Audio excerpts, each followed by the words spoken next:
أعوذ بالله من الشيطان الرجيم بسم اللہ الرحمن الرحیم۔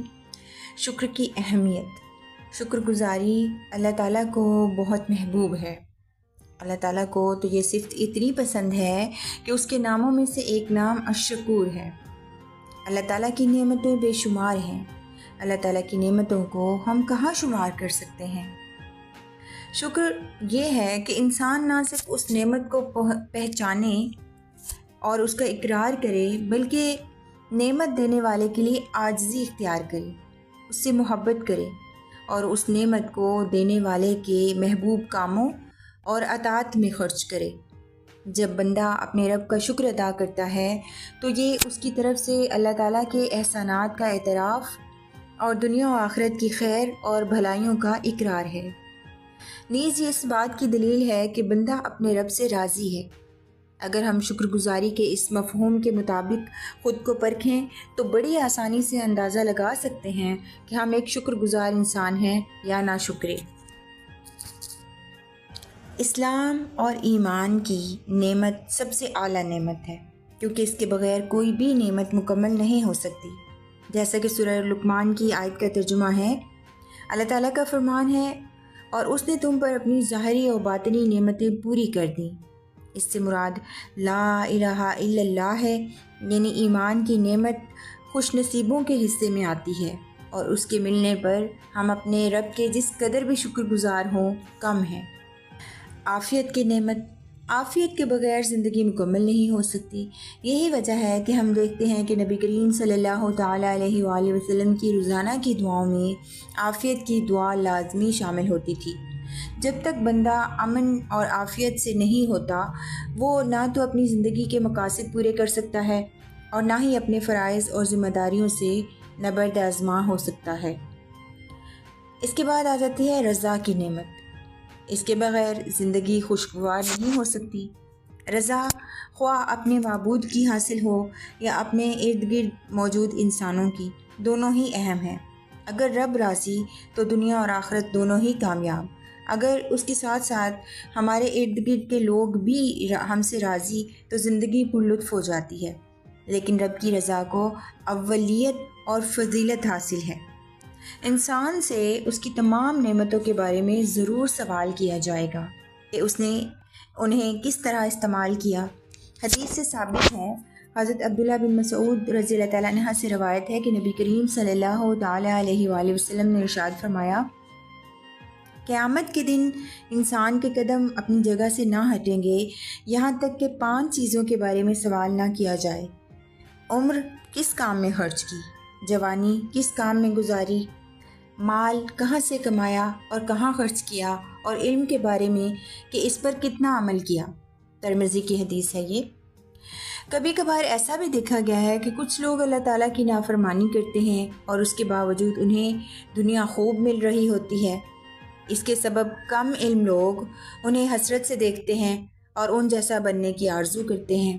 اس کی ایک مثال قرآن مجید میں قارون کی ہے کہ جسے اللہ نے خوب دنیا دی تھی اور ایک دن اسی فخر و غرور اور تکبر میں اندھا ہو کر وہ نکلا، اپنی دولت کو اونٹوں پر لادے۔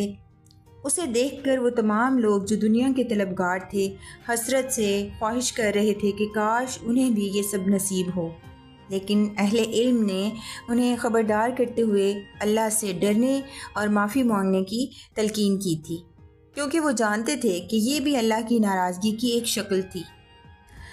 آپ صلی اللہ علیہ وآلہ وسلم نے فرمایا، جب تو دیکھے کہ نافرمانی کے باوجود اللہ تعالیٰ بندے کو نعمت عطا فرما رہا ہے تو وہ استدراج ہے۔ پھر آپ صلی اللہ علیہ وآلہ وسلم نے یہ آیت مبارکہ تلاوت فرمائی۔ سورۃ الانعام کی آیت نمبر 44 ہے۔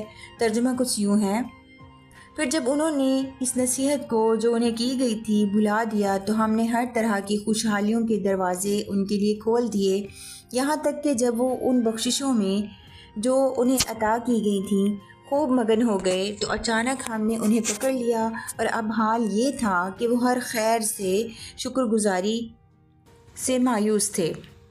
شکر اور شکر گزاری کا حکم قرآن مجید میں تقریباً 75 مقامات پر مختلف انداز میں آیا ہے، اور اس کی بڑی فضیلت ہمیں قرآن و سنت سے معلوم ہوتی ہے۔ قرآن مجید میں ارشاد ہے، اگر تم ناشکری کرو گے تو یقیناً اللہ تعالیٰ تم سے بے نیاز ہے اور وہ اپنے بندوں کے لیے ناشکری کو پسند نہیں کرتا، اور اگر تم شکر ادا کرو گے تو وہ اسے تمہارے لیے پسند کرتا ہے۔ یعنی اللہ تعالیٰ نے اپنے بندوں کو 2 گروہوں میں تقسیم کر دیا، ایک وہ گروہ جو شکر ادا کرنے والا ہے اور یہ اللہ تعالیٰ کا پسندیدہ گروہ ہے، اور دوسرا گروہ ناشکروں کا ہے جو اللہ تعالیٰ کا ناپسندیدہ گروہ ہے۔ اور اللہ تعالیٰ نے اپنے بندوں کو ان دونوں رویوں کے بارے میں بتا دیا ہے تاکہ انسان سوچ سمجھ کر اپنے راستے منتخب کرے۔ جیسا کہ ارشاد ہوا، بلا شبہ ہم نے اسے راستہ دکھا دیا، خواہ وہ شکر کرنے والا بنے اور خواہ ناشکرا۔ سورہ دوحہ کی آیت نمبر 3 کا ترجمہ ہے۔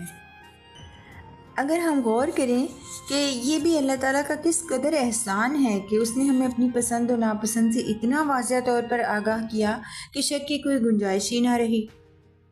شکر گزاری اللہ تعالیٰ کی اطاعت گزاری ہے، اس لیے کہ اللہ تعالیٰ نے خود بندے کو ایسا کرنے کا حکم دیا ہے۔ شکر دراصل اللہ کو یاد کرنے کا ذریعہ ہے، اور اگر ہم چاہتے ہیں کہ اللہ بھی ہمیں یاد رکھے تو ہمیں شکر گزار بندہ بننے کی ضرورت ہے۔ اسی طرح شیطان کو جب شکر کی اہمیت کا علم ہوا تو اس نے اللہ کو چیلنج کرتے ہوئے کہا، تو ان انسانوں میں سے اکثر کو شکر گزار نہ پائے گا۔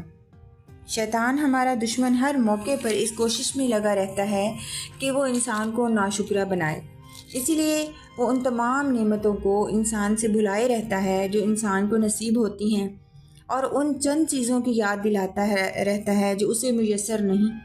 اس طرح وہ انسان کو مایوسی اور دکھ میں مبتلا رکھتا ہے تاکہ بندہ اپنے غم کو سینے سے لگائے رکھے اور رب کی نعمتوں سے مایوس رہے۔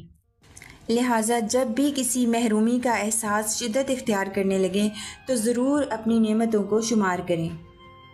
اس سے یہ بات بھی معلوم ہوتی ہے کہ ناشکری دراصل شیطان کی اطاعت گزاری ہے اور انسان کو اس سے بچنے کی ضرورت ہے۔ شکر گزار بندوں کو اللہ تعالیٰ اپنے خاص فضل اور احسان سے نوازتا ہے، یعنی شکر گزار ہی اللہ تعالیٰ کے احسان کے مستحق ٹھہرتے ہیں۔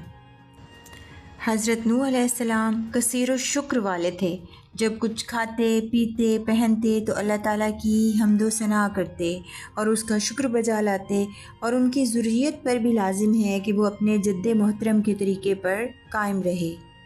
قرآن پاک میں سورہ بنی اسرائیل میں اللہ تعالیٰ نے اپنے نبی حضرت نوح علیہ السلام کی صفت بیان کرتے ہوئے فرمایا کہ بے شک وہ بڑا شکر گزار بندہ تھا، یعنی حضرت نوح علیہ السلام کا ایک نام عبد الشکور بھی تھا۔